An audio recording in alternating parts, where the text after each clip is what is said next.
Do you treat bicep tendinopathies in your clinic and you have a laser device, but you're not really sure how to use the device to its best potential to get the best efficacy and treatment for those cases? Bicep tendinopathies are a really common and painful injury for our canine patients.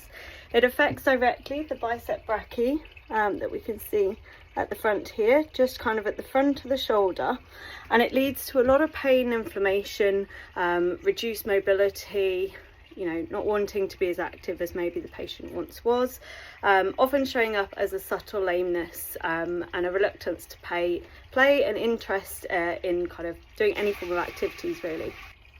Laser therapy or photobiomodulation is a non-invasive, drug-free treatment option for helping to treat conditions such as bicep tendinopathies, and it's there to help reduce pain and reduce inflammation within those tissues.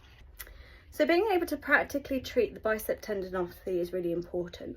Obviously it depends on the type of laser you're using as to what you have, but wherever possible we want to use contact treatment. This will help to reduce any reflection scatter and get as much light into those deep tissues as possible. We're probably going to use a dose rate between 10 to 20 joules per centimetre square, again because it's deep tissue as well. Now in terms of the anatomical structure, we've got Vinny here who's going to help. So you want to palpate where your shoulder joint is, and then you're going to treat the cranial aspect, and there's a groove just where the bicep muscle is.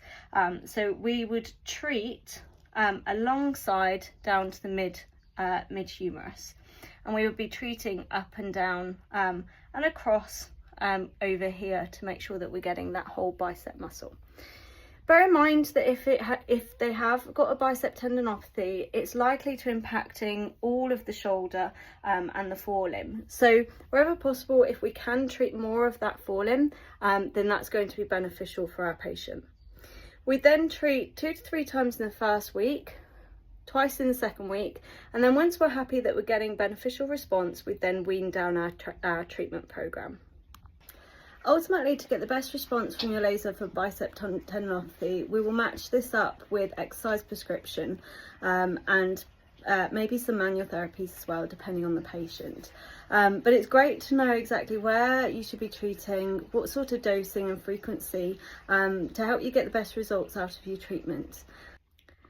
For more laser therapy tips and more of our series on laser focused anatomy, please like, subscribe, and if you have any questions or comments, please add them below. I'd love to hear what your thoughts are on what experience you have treating a bicep tendinopathy.